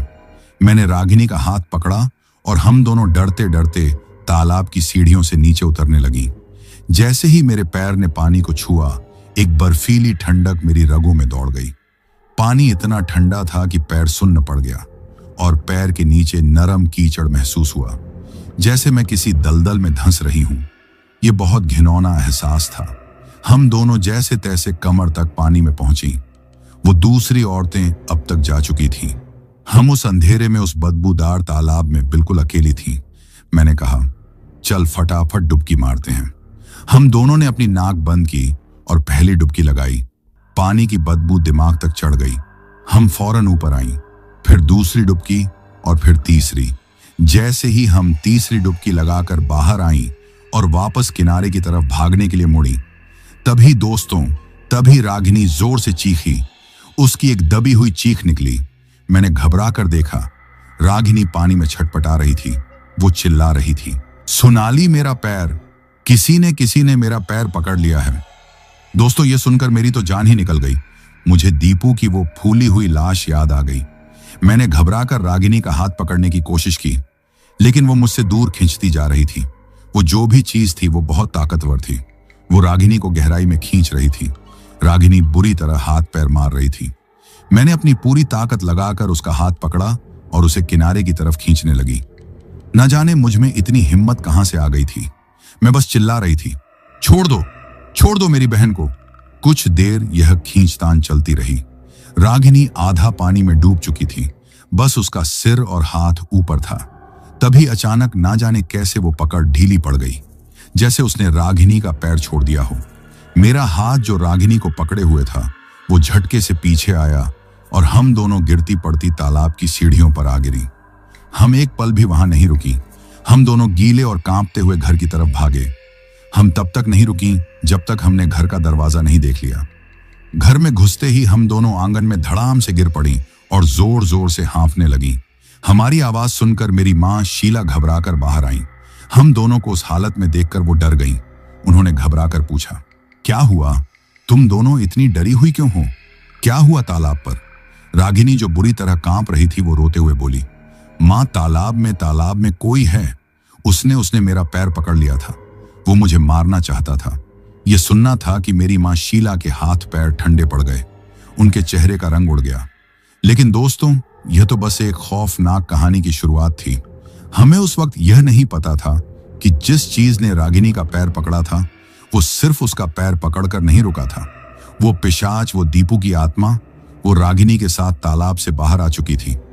जो कुछ मेरी बहन रागिनी के साथ उस तालाब पर हुआ था वो सोचकर मेरी रूह आज भी कांप जाती है। हम दोनों भागती हुई घर के आंगन में आकर गिरी थीं और बुरी तरह हाँफ रही थीं। हमारी हालत देखकर मेरी माँ शीला हम दोनों के पास दौड़कर आई थी। वो घबराकर पूछ रही थी कि क्या हुआ, हम इतने डरे हुए क्यों हैं? रागिनी के तो जैसे मुंह से आवाज ही नहीं निकल रही थी। वो बस रोए जा रही थी और उस तालाब की तरफ कांपते हुए इशारा कर रही थी। बड़ी मुश्किल से उसने माँ को बताया, माँ, तालाब में कोई है। उसने मेरा पैर पकड़ा था। वो मुझे पानी के अंदर खींच रहा था। वो मुझे मार डालना चाहता था। दोस्तों, ये कहना था कि मेरी माँ शीला के तो जैसे होश ही उड़ गए। उनके हाथ पैर ठंडे पड़ गए। वो वहीं आंगन में जमीन पर बैठ गई। मेरा चेहरा और मेरी माँ का चेहरा, दोनों के चेहरों पर एक ही खौफ था। हम समझ गए थे कि गांव वालों की बातें, दीपू की कहानी, वो सब सच था। मेरी माँ रोने लगी, कहने लगी कि हाय मेरे भगवान, ये मैंने क्या कर दिया। मैंने अपनी ही जिद में अपनी बेटियों को मौत के मुंह में भेज दिया। ये कैसा रिवाज है जिसने मेरी बच्चियों की जान खतरे में डाल दी। माँ खुद को कोस रही थी और रागिनी, वो बस एक कोने में बैठकर बुरी तरह कांप रही थी। मैंने और माँ ने मिलकर रागिनी को संभाला। हम उसे उठाकर अंदर कमरे में ले गए, उसे खाट पर लिटा दिया और उसे कंबल ओढ़ा दिया। उस रात दोस्तों, हम तीनों में से कोई भी नहीं सोया। माँ पूरी रात रागिनी के सिरहाने बैठकर रोती रही और भगवान का नाम लेती रही, और रागिनी वो पूरी रात कंबल में लिपटी कांपती रही। उसकी आंखें पूरी रात खुली रहीं। वो बस छत को घूरे जा रही थी बिना पलक झपकाए। लेकिन मेरा शहर में पला बढ़ा दिमाग और खासकर रागिनी का मॉडर्न ख्यालों वाला दिमाग अब भी यह मानने को तैयार नहीं था कि यह किसी भूत या पिशाच का काम है।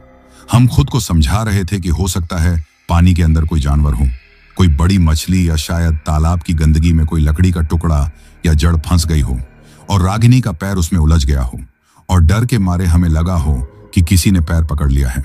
हम यही सब उल्टे सीधे ख्याल अपने दिलो दिमाग में ला रहे थे ताकि हमारा डर कुछ कम हो जाए। लेकिन दोस्तों, डर कम नहीं हो रहा था, वो बढ़ता जा रहा था। अगली सुबह जब माँ हमें चाय देने आई तो वो रागिनी को देखकर डर गई। रागिनी उठी नहीं थी, वो पहले से ही जागी हुई थी। वो खाट पर बैठी थी और बस सामने दीवार को घूरे जा रही थी, बिल्कुल चुपचाप, बिना हिले डुले। माँ ने उसे हिलाया। रागिनी, रागिनी, क्या हुआ? तू ठीक तो है? रागिनी ने कोई जवाब नहीं दिया। उसने बस धीरे से अपनी गर्दन घुमाई और माँ को घूर कर देखने लगी। दोस्तों, मेरी माँ ने हमें बाद में बताया कि उस वक्त रागिनी की आंखें बिल्कुल खाली थीं, जैसे उनमें कोई जान ही ना हो, और वो माँ को ऐसे घूर रही थी जैसे वो उन्हें पहचानती ही नहीं। माँ घबरा गई। रागिनी के माथे पर हाथ रखा। माँ चिल्ला पड़ी, अरे इसे तो बहुत तेज बुखार है, इसका शरीर तो आग की तरह तप रहा है। लेकिन दोस्तों, रागिनी को जैसे कुछ महसूस ही नहीं हो रहा था, न बुखार न कमजोरी। उसे तो बस एक अजीब सी ठंडक महसूस हो रही थी। वो बार बार यही कह रही थी, माँ मुझे ठंड लग रही है। तभी माँ ने एक और बात कहकर हम सबको डरा दिया। वो रोते हुए बोली, हे भगवान, आज तो रिवाज का दूसरा दिन है, इन्हें फिर से तालाब पर जाना है। यह सुनकर मैंने साफ मना कर दिया। मैंने कहा, माँ तुम पागल हो गई हो, इसकी हालत देखी है, और तुम इसे वापस उसी मौत के कुएं में भेजना चाहती हो। मैं रागिनी को कहीं नहीं ले जाऊंगी, चाहे कुछ भी हो जाए। लेकिन माँ वो गांव के रिवाजों में बुरी तरह बंधी थी। उन्हें हमारी जान से ज्यादा दादा हरनाथ की आत्मा की शांति और गांव वालों की बातों की फिक्र थी। वो रोने लगी, बोली, अगर रिवाज टूट गया तो अनर्थ हो जाएगा। दादा की आत्मा को शांति नहीं मिलेगी, वो भटकती रहेगी। गांव वाले हमें जीने नहीं देंगे। हम दोनों बहनों में और माँ में बहुत बहस हुई, और दोस्तों, आखिर में माँ की जिद और उनके आंसुओं की जीत हुई। यह तय हुआ कि हम फिर से तालाब पर जाएंगे। मैं रागिनी के साथ रहूंगी। हम बस डुबकी लगाकर फौरन वापस आ जाएंगे। रागिनी को उस वक्त कुछ समझ नहीं आ रहा था। वो एक जिंदा लाश बन गई थी, जैसे उसके शरीर पर उसका कोई काबू ही नहीं था। मैंने उसे सहारा देकर उठाया और हम दोनों बहनें फिर से उस खौफनाक तालाब की तरफ चल दी। रास्ते भर रागिनी एक भी शब्द नहीं बोली। वो बस चुपचाप चलती रही, जैसे कोई मशीन चल रही हो। तालाब के पास पहुंचकर मैंने रागिनी को बाहर ही रोक दिया। मैंने कहा, रागिनी बस जल्दी से नहाकर वापस आना है, मैं यहीं हूं तेरे साथ, डरना मत। रागिनी ने मेरी तरफ देखा और दोस्तों, ना जाने क्यों वो मुस्कुराई, एक बहुत ही अजीब और ठंडी सी मुस्कान। मैं उसकी वो मुस्कान देखकर जैसे एक पल के लिए सहम गई। मुझे शायद कुछ बहुत अजीब लगा, लेकिन तब तक रागिनी पानी की तरफ बढ़ चुकी थी। आज उसे उस पानी से कोई डर नहीं लग रहा था, ना ही उसे वो बदबू आ रही थी, बल्कि उसे जैसे वो पानी अपनी तरफ खींच रहा था, जैसे कोई अपना बुला रहा हो। उसने पानी में कदम रखा और इस बार पानी उसे ठंडा नहीं लगा, पानी उसे गुनगुना सा लगा, बहुत आरामदायक। वो पानी में आगे बढ़ती गई और बिना नाक बंद किए उसने डुबकी लगा दी। वो पानी के अंदर थी और शायद उसे बहुत सुकून मिल रहा था। उसका बाहर आने का मन ही नहीं कर रहा था। मुझे लगा कि उसे देर हो रही है। मैं बाहर से चिल्लाने लगी, रागिनी, रागिनी बाहर आ। लेकिन वो तो जैसे मेरी आवाज सुन ही नहीं पा रही थी। वो बस उस पानी के अंधेरे में कुछ ढूंढ रही थी, या शायद कोई उसे मिल गया था। बहुत देर बाद जब मुझे लगा कि वो डूब गई है, तो मैं घबरा कर खुद पानी में कूदने वाली थी कि तभी रागिनी पानी से बाहर निकली। वो पूरी तरह भीग चुकी थी और वो हंस रही थी। मैं उसे इस तरह हंसते हुए देखकर हैरान रह गई। मैं जल्दी से उसे पानी से बाहर खींचकर घर ले आई। घर आकर वो फिर से उसी खाट पर बैठ गई और दीवार को घूरने लगी। उसका बुखार जैसे गायब हो गया था, लेकिन अब वो पहले से भी ज्यादा चुप हो गई थी। तीसरा दिन भी ऐसे ही गुजरा। हम दोनों एक रोबोट की तरह तालाब पर गईं और नहाकर वापस आ गईं। अब गांव में दादा हरनाथ की 13वीं की तैयारी हो रही थी। रिवाज पूरे हो चुके थे। रागिनी की हालत अब भी वैसी ही थी, चुपचाप सबको घूरती हुई, बस चुप। माँ ने सोचा कि शायद दादाजी की मौत का सदमा लगा है उसे, और गांव के माहौल में वो घबरा गई है। उन्होंने फैसला किया कि जैसे ही 13वीं खत्म होगी, वो उसे वापस दिल्ली ले जाएंगी। उन्हें लगा कि शहर जाकर माहौल बदलेगा तो रागिनी ठीक हो जाएगी। 13वीं का काम खत्म हुआ और अगले ही दिन हमारा दिल्ली वापस जाने का टिकट बुक हो गया। मैं भी माँ और रागिनी के साथ ही आ रही थी। मैं उसे एक पल के लिए भी अकेला नहीं छोड़ना चाहती थी। वापसी का सफर टैक्सी में बहुत खामोशी से गुजरा। रागिनी पूरी रास्ते बस खिड़की से बाहर देखती रही, बिना कुछ बोले। दिल्ली पहुंचकर अपने फ्लैट में आकर हमें लगा था कि शायद सब कुछ ठीक हो जाएगा। ये बस हमारा वहम था, गांव का अंधविश्वास था जो हम पर हावी हो गया था। लेकिन दोस्तों, हम गलत थे। असली खौफ तो अब शुरू होने वाला था। माँ ने फैसला किया कि वो कुछ दिन रागिनी के साथ ही फ्लैट पर रहेंगी ताकि उसकी देखभाल कर सकें। मैं भी रोज उनसे मिलने आने लगी। 2-3 दिन सब कुछ शांत रहा। रागिनी अब भी चुप थी, लेकिन वो शांत थी। मां को लगा कि उसमें सुधार आ रहा है, लेकिन वो नहीं जानती थी कि यह तूफान से पहले की शांति है। वो पिशाच, वो दीपू की आत्मा, वो बस सही मौके का इंतजार कर रही थी, और वो मौका उसे उस रात मिला। दोस्तों, जो अब मैं आपको बताने जा रही हूं, वो रागिनी को खुद याद नहीं है। ये सब मुझे मेरी मां शीला ने बाद में बताया, और जब मैंने सुना तो मेरे पैरों तले जमीन खिसक गई। उस रात हम सब खाना खाकर सो गए थे। मां रागिनी के पास ही दूसरे बिस्तर पर सो रही थी। मैं अपने घर चली गई थी। रात के करीब 2 बजे होंगे। मेरी मां की नींद खुली। उन्हें प्यास लगी थी। वो पानी पीने के लिए उठी। उन्होंने रागिनी की तरफ देखा। रागिनी बिस्तर पर नहीं थी। मां घबरा गई। उन्हें लगा कि वो शायद वॉशरूम गई हो। उन्होंने आवाज दी, रागिनी, रागिनी बेटी, कहाँ है तू? कोई जवाब नहीं आया। मां घबराकर बिस्तर से उठी और कमरे की लाइट जलाई। जैसे ही लाइट जली और उन्होंने जो देखा वो देखकर उनकी चीख निकल गई। दोस्तों, रागिनी कमरे में ही थी, लेकिन बिस्तर पर नहीं, जमीन पर नहीं, वो हवा में तैर रही थी। जी हां दोस्तों, हवा में, फर्श से लगभग 7 फीट ऊपर छत के पास। उसका शरीर बिल्कुल सीधा था, जैसे कोई लकड़ी का तख्ता हो। उसकी आंखें पूरी तरह खुली थीं और सफेद हो चुकी थीं। उनमें पुतलियां नहीं थीं और वो छत को घूर रही थी और धीरे धीरे हवा में तैर रही थी। मेरी मां शीला, वो बेचारी, अपनी आंखों के सामने ये भयानक मंजर देखकर सुध-बुध खो बैठी। वो डर के मारे बुत बनकर वहीं खड़ी रह गई। उनके मुंह से आवाज तक नहीं निकल रही थी। तभी रागिनी ने, या यूं कहूं कि उसके अंदर जो था, उसने धीरे से अपनी गर्दन घुमाई और हवा में तैरते हुए ही मेरी मां को देखा और मुस्कुराया। वही ठंडी भयानक मुस्कान। ये देखते ही मेरी मां की घिघी बंध गई। वो जोर से चीखी, रागिनी! उनकी चीख इतनी जोर की थी कि जैसे कोई कांच टूट गया हो। और दोस्तों, मेरी मां की चीख सुनते ही रागिनी, जो हवा में तैर रही थी, वो धड़ाम से नीचे फर्श पर आ गिरी, जैसे किसी ने रस्सी काट दी हो। वो जोर से जमीन पर गिरी और बेहोश हो गई। लेकिन मां, वो तो यह सब देखकर पहले ही बेहोश होकर गिर चुकी थी। मैंने आपको बताया था कि कैसे मेरी मां शीला और मेरी बहन रागिनी दोनों ही फ्लैट में बेहोश पाई गईं। अगली सुबह जब मैंने मां को फोन किया और कई बार फोन करने पर भी किसी ने फोन नहीं उठाया, तो मेरा दिल किसी अनहोनी के डर से कांप उठा। मैं फौरन एक टैक्सी लेकर मां के फ्लैट पर पहुंची। मैंने घंटी बजाई, लेकिन दरवाजा नहीं खुला। मैंने घबराकर अपनी चाबी से दरवाजा खोला और जैसे ही मैं अंदर घुसी, जो मैंने देखा उसे देखकर मेरे पैरों तले जमीन खिसक गई। मेरी मां शीला फर्श पर बेहोश पड़ी थी और मेरी बहन रागिनी, वो भी बिस्तर के पास जमीन पर औंधे मुंह पड़ी थी। मैं चीख पड़ी। मैं दौड़कर पहले मां के पास गई। मैंने उनके चेहरे पर पानी के छींटे मारे, उन्हें हिलाया। कुछ देर बाद मां ने कांपते हुए आंखें खोली और मुझे देखते ही वो फूट फूट कर रोने लगी। वो बस एक ही तरफ इशारा कर रही थी, छत की तरफ। मैंने रागिनी को उठाकर सीधा किया। वो भी बेहोश थी, लेकिन उसके सिर पर और पीठ पर चोट के निशान थे, जैसे वो बहुत ऊंचाई से गिरी हो। मैंने रागिनी को उठाकर बिस्तर पर लिटाया और मां को संभाला। मैंने डरते हुए पूछा, मां, ये सब क्या है? क्या हुआ रात को? और दोस्तों, उसके बाद मेरी मां शीला ने रोते रोते, कांपते हुए जो मुझे बताया, वो सुनकर मेरी रूह कांप गई। मां ने मुझे सब बताया, कैसे वो रात को 2 बजे उठी और कैसे उन्होंने रागिनी को हवा में 7 फीट ऊपर तैरते हुए पाया, कैसे उसकी आंखें सफेद थीं और कैसे उसने मां को देखकर वो भयानक ठंडी मुस्कान दी, और कैसे मां की चीख सुनकर वो धड़ाम से फर्श पर आ गिरी। मैं यह सब सुनकर बुत बन गई थी। मेरे रोंगटे खड़े हो गए थे। हम समझ गए थे कि मामला बहुत गंभीर है। वो पिशाच, वो दीपू की आत्मा, वो गांव से हमारे साथ दिल्ली आ चुकी थी और वो अब मेरी बहन रागिनी के शरीर पर पूरी तरह कब्जा कर चुकी थी। मां ने फैसला किया कि वो रागिनी को अस्पताल ले जाएंगी। उन्हें लगा कि शायद यह कोई दिमागी बीमारी है, कोई दौरा पड़ा हो। वो इन भूत प्रेत की बातों पर शहर में रहकर यकीन नहीं करना चाहती थी। हम रागिनी को जैसे तैसे तैयार करके शहर के सबसे बड़े अस्पताल ले गए। रागिनी अब भी बिल्कुल चुप थी। वो बस एक जिंदा लाश की तरह हमारे साथ चल रही थी।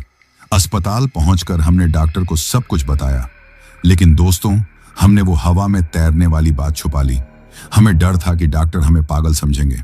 हमने बस यह कहा कि हमारे दादाजी की मौत हुई है और तब से रागिनी सदमे में है। ये बेहोश होकर गिर गई थी और तब से अजीब बर्ताव कर रही है। डॉक्टर एक बहुत ही तजुर्बेकार आदमी था। उसने रागिनी की जांच शुरू की। उसने खून के सैंपल लिए और कहा कि घबराने की कोई बात नहीं है, ये शायद पोस्ट ट्रॉमेटिक स्ट्रेस है, सदमे की वजह से हुआ है। उन्होंने रागिनी को एक इंजेक्शन दिया और उसे एक प्राइवेट रूम में ऑब्जर्वेशन के लिए लिटा दिया।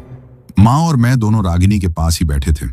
हमें लगा कि अब सब ठीक हो जाएगा, लेकिन वो आत्मा, वो पिशाच, वो इतनी आसानी से कहाँ हार मानने वाला था। शाम के वक्त जब एक नर्स रागिनी को दवा देने आई और वही सीनियर डॉक्टर उसका हालचाल पूछने के लिए हमारे पास खड़ा था, तभी ये फिर से हुआ। डॉक्टर रागिनी से बात कर रहे थे, पूछ रहे थे, मिस रागिनी, अब आप कैसा महसूस कर रही हैं? रागिनी ने उनकी तरफ देखा और मुस्कुराई, वही मुस्कान जो उसने तालाब के किनारे दी थी। और फिर दोस्तों, रागिनी ने कुछ ऐसा कहा जिसे सुनकर वहां मौजूद हर किसी के रोंगटे खड़े हो गए। रागिनी ने एक बहुत ही गहरी और पानी में डूबी हुई भयानक आवाज में कहा, मैं बहुत अच्छा महसूस कर रहा हूं। यह सुनते ही वहां कमरे में जैसे एक सन्नाटा छा गया। वो आवाज रागिनी की नहीं थी, वो किसी मर्द की आवाज थी। डॉक्टर और नर्स हैरानी से रागिनी की तरफ देखने लगे। माँ और मैं डर से कांपने लगे और इससे पहले कि कोई कुछ समझ पाता, रागिनी ने उनकी आंखों के सामने दोबारा हवा में उठना शुरू कर दिया। जी हां दोस्तों, अस्पताल के उस कमरे में डॉक्टर और नर्स के सामने रागिनी अपने बिस्तर से धीरे धीरे ऊपर उठने लगी और हवा में तैरने लगी। यह देखकर वो नर्स बुरी तरह चीख पड़ी। उसके हाथ से दवाओं की ट्रे छूटकर जमीन पर गिर गई और वो भूत शैतान बचाओ चिल्लाती हुई कमरे से बाहर भाग गई। वो डॉक्टर जो खुद को बहुत बड़ा साइंटिस्ट समझता था, वो अपनी आंखों पर यकीन नहीं कर पा रहा था। उसका चेहरा डर के मारे बिल्कुल सफेद पड़ गया था। वो घबराकर दीवार से जा चिपका और बस कांपते हुए रागिनी को हवा में तैरते हुए देखता रहा। मेरी माँ, वो तो फर्श पर बैठकर छाती पीट पीट कर रोने लगी थी और मैं बस बुत बनी खड़ी थी। और रागिनी वो हवा में तैर रही थी और उस भयानक गहरी पानी वाली आवाज में जोर जोर से हंस रही थी। पूरा अस्पताल उसकी उस डरावनी हंसी से गूंज उठा था। कुछ देर बाद रागिनी धड़ाम से फिर जमीन पर आ गिरी और बेहोश हो गई। वो डॉक्टर जो अब तक कांप रहा था, वो गुस्से में लाल हो गया। उसने फौरन सिक्योरिटी को बुलाया और हमें अस्पताल से बाहर निकालने का हुक्म दे दिया। वो चिल्ला रहा था, निकालो इनको, बाहर निकालो, ये कोई मेडिकल केस नहीं है, ये सब पागल हैं, मेरा अस्पताल खराब कर दिया। हम क्या करते? हमें अस्पताल से बाहर निकाल दिया गया। माँ अस्पताल के बाहर फुटपाथ पर बैठकर रो रही थी। हम हार चुके थे, विज्ञान ने हाथ खड़े कर दिए थे। अब हम कहां जाते, किससे मदद मांगते? तभी दोस्तों, वो नर्स जो डर के मारे भाग गई थी, वो चुपके से हमारे पास आई। वो शायद खुद किसी गांव की रहने वाली थी। वो इन चीजों को समझती थी। उसने डरते डरते मेरी माँ के हाथ में एक कागज का टुकड़ा थमाया। वो धीरे से बोली, माँ जी, डॉक्टर साहब नहीं समझेंगे, आपकी बेटी पर किसी बुरी आत्मा का साया है। यह पता निजामपुर के पास बालाजी महाराज के मंदिर का है। वहां सिद्ध बाबा बैठते हैं और उनके साथ एक बहुत पहुंचे हुए तांत्रिक महाराज भी होते हैं। वही अब आपकी बेटी को बचा सकते हैं। देर मत करना, यह आत्मा उसे मार डालेगी। यह कहकर वो नर्स जल्दी से वहां से चली गई। हमारे पास अब कोई और रास्ता नहीं था। हमने उसी वक्त एक टैक्सी ली और उस मंदिर की तरफ निकल पड़े, एक अनजानी और खौफनाक मंजिल की ओर। मैंने आपको बताया था कि कैसे वो अस्पताल की नर्स हमें उस मंदिर का पता देकर गई थी। हम, मेरी माँ शीला, मैं और मेरी बहन रागिनी, जो अब बस एक जिंदा लाश बन चुकी थी, हम तीनों फौरन एक टैक्सी करके उस अनजान निजामपुर के पास वाले बालाजी मंदिर की तरफ निकल पड़े।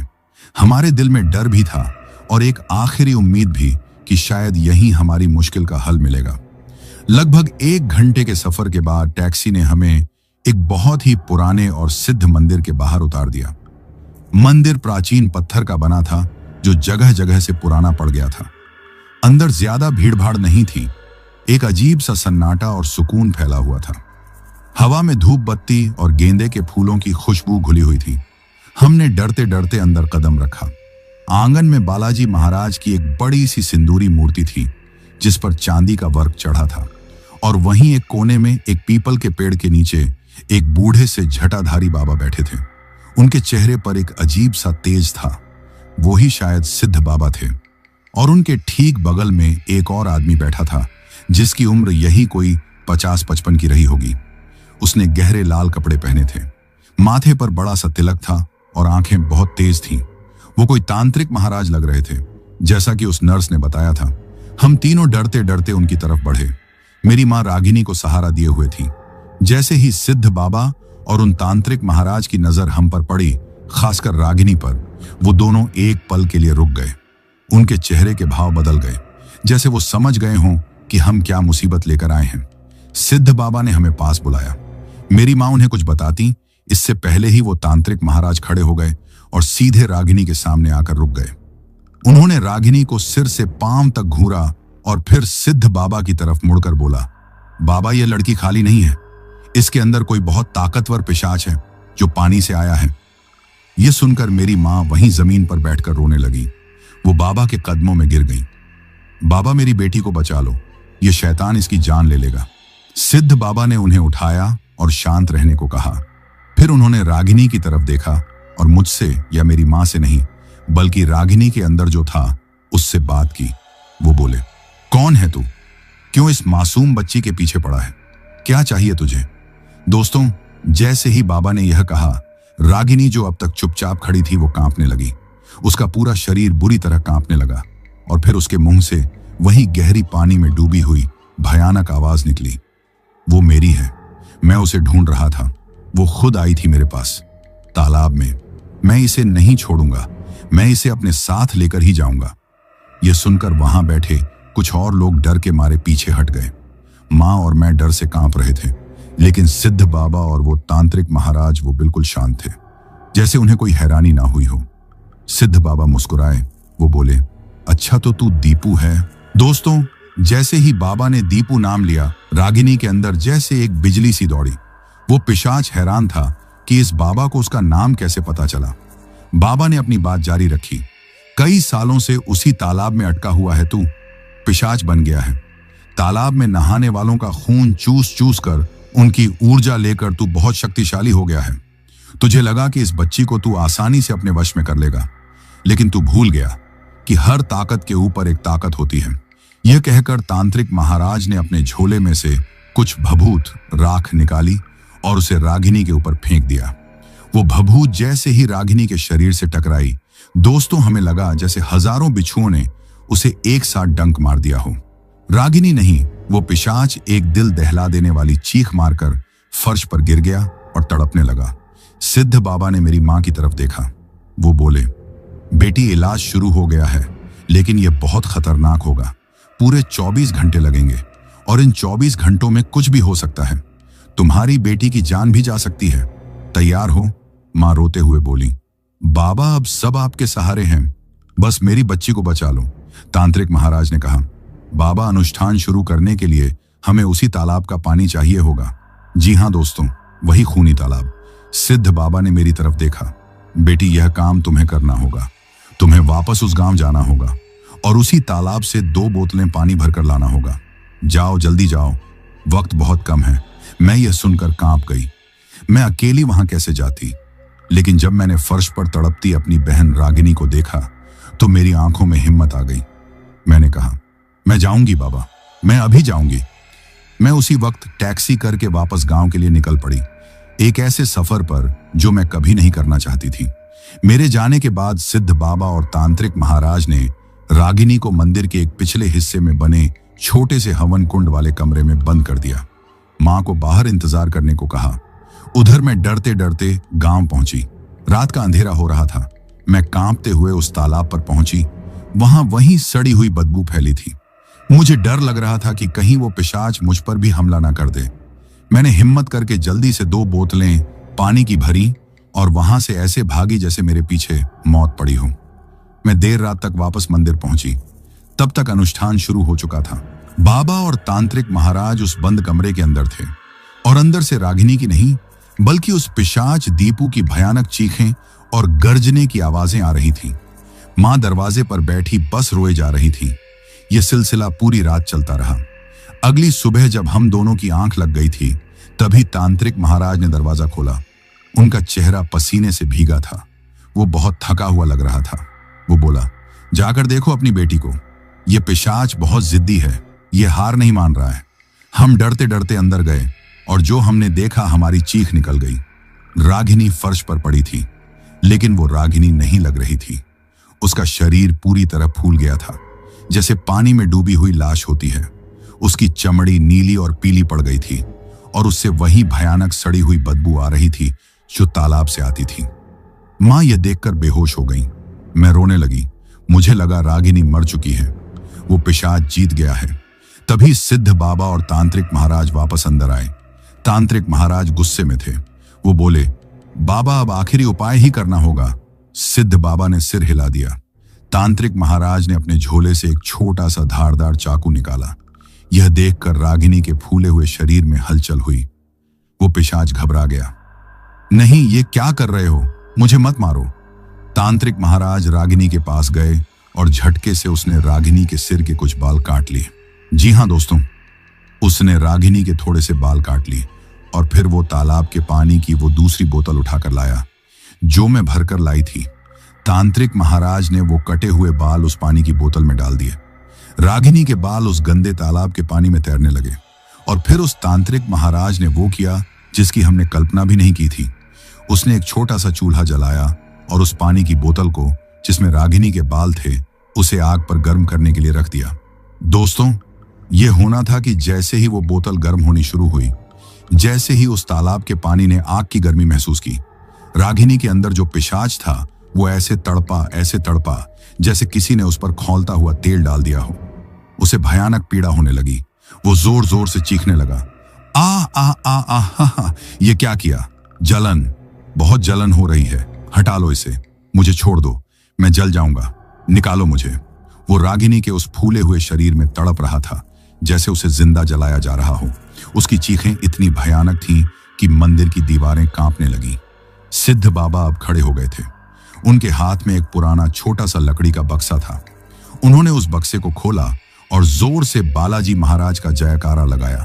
भाग जा यहां से, दुष्ट आत्मा, यही तेरा अंजाम है। वो पिशाच अब और बर्दाश्त नहीं कर पा रहा था। वो चीखा, नहीं, मैं जा रहा हूं, छोड़ रहा हूं इसे, बस इस आग को बुझा दो। और दोस्तों, एक भयानक दिल दहला देने वाली आखिरी चीख के साथ एक काला धुआं, एक बहुत ही बदबूदार काला धुआं रागिनी के फूले हुए मुंह से तेजी से बाहर निकला। वो धुआं कमरे में इधर उधर भागने लगा जैसे छिपने की जगह ढूंढ रहा हो। लेकिन सिद्ध बाबा तैयार थे। उन्होंने वो खुला हुआ लकड़ी का बक्सा उस धुएं के सामने कर दिया। जैसे उस बक्से में कोई चुंबक लगी हो, वो सारा काला धुआं खींचकर उस बक्से के अंदर चला गया और पलक झपकते ही सिद्ध बाबा ने उस बक्से का ढक्कन बंद कर दिया और उस पर एक ताला और एक पवित्र धागा बांध दिया। वो पिशाच, वो दीपू की आत्मा, वो हमेशा के लिए उस लकड़ी के बक्से में कैद हो चुकी थी। और जैसे ही वो आत्मा रागिनी के शरीर से निकली, रागिनी जो एक फूली हुई लाश बनी हुई थी, वो धीरे धीरे पिचकने लगी। उसका शरीर वापस अपनी असली हालत में आने लगा। वो बदबू खत्म हो गई, वो नीलापन खत्म हो गया और रागिनी बेहोश होकर फर्श पर शांत पड़ गई। मैंने जल्दी से माँ को होश में लाया। हम दोनों डरते डरते रागिनी के पास गए। हमें लगा वो मर गई, लेकिन तांत्रिक महाराज ने उसकी नब्ज देखी और मुस्कुराया। जिंदा है, बस बहुत कमजोर हो गई है। उसने रागिनी पर कुछ गंगा जल छिड़का और कुछ ही देर बाद रागिनी ने धीरे से अपनी आंखें खोली। उसे कुछ याद नहीं था, उसे बस बहुत कमजोरी महसूस हो रही थी। उसने हमें देखा और एक बहुत ही धीमी आवाज में कहा, माँ सोनाली। यह सुनना था कि मेरी माँ और मैं उससे लिपट कर फूट फूट कर रोने लगे। वो खुशी के आंसू थे। सिद्ध बाबा ने हमें कुछ दिन वहीं मंदिर में रुकने को कहा।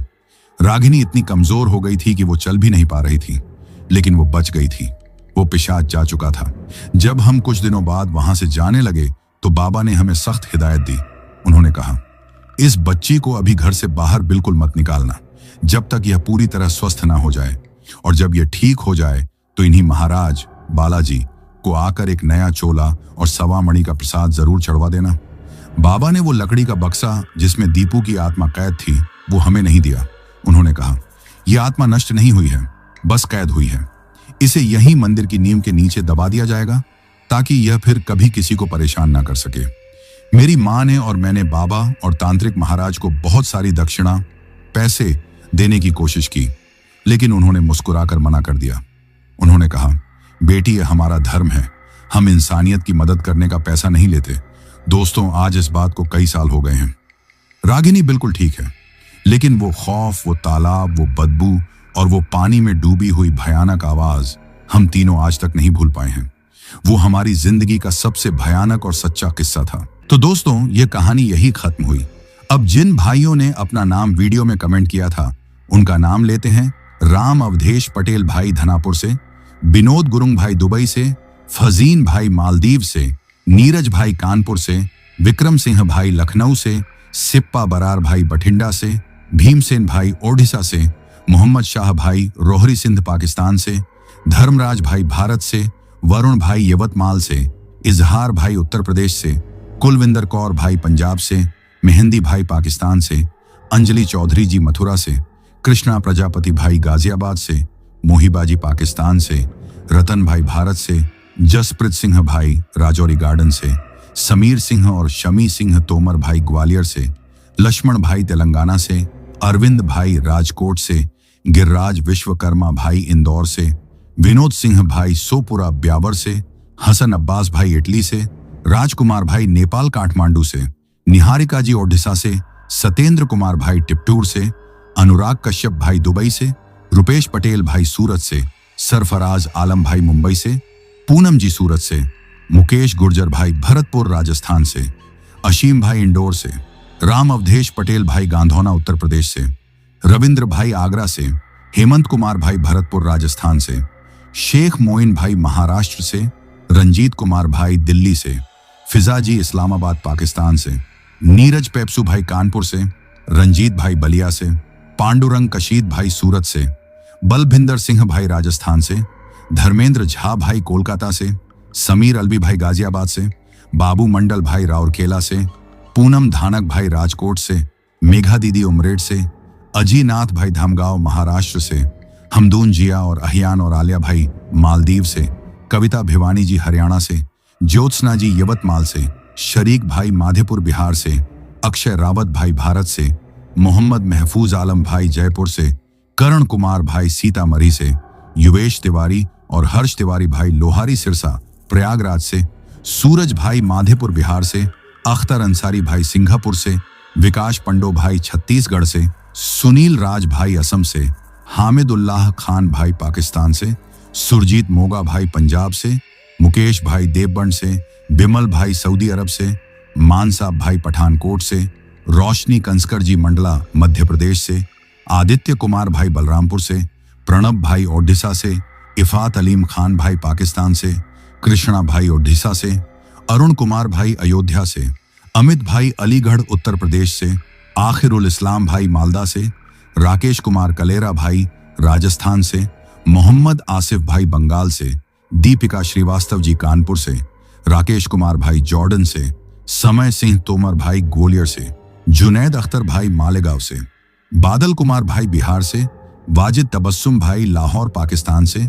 सनी गिल भाई लुधियाना पंजाब से, सरोज भाई कतर से, मोहन भाई झारखंड से, पूनम जी जमशेदपुर झारखंड से, अनिल चौहान भाई बिहार से, नजीर अली भाई संभालगांव खासपुर से, सफीक भाई सऊदी अरब से, आयुष बसफोर भाई गोलाघाट से, शिवम शर्मा भाई इंडिया से, प्रीत कौर भाई कतर से, प्रकाश चौहान भाई गुजरात से, रितेश कुमार सिंह भाई गुजरात से, सुनील सेठी भाई ओडिशा से, सतीश खरे भाई भिलाई छत्तीसगढ़ से, बसौला मनीष भाई सिडनी से, संदीप थापा भाई नेपाल से, कुश चौधरी भाई बिहार से, रोशनी और प्रदीप भाई बंगलोर से, कुंदन कुमार राय भाई असम से, जिनेश भाई मलेशिया से, पूर्ण चंद मालोत्रा भाई राजस्थान से, परवेज खान भाई गोरखपुर से, दीपिका श्रीवास्तव भाई कानपुर से, लुकमन अंसारी भाई साहसवान से, करण कुमार भाई दिल्ली से, जाहिर खान भाई धौलपुर से, तौसीफ खान भाई मध्य प्रदेश से, सपना शर्मा अमन शर्मा रुदर शर्मा दिल्ली से,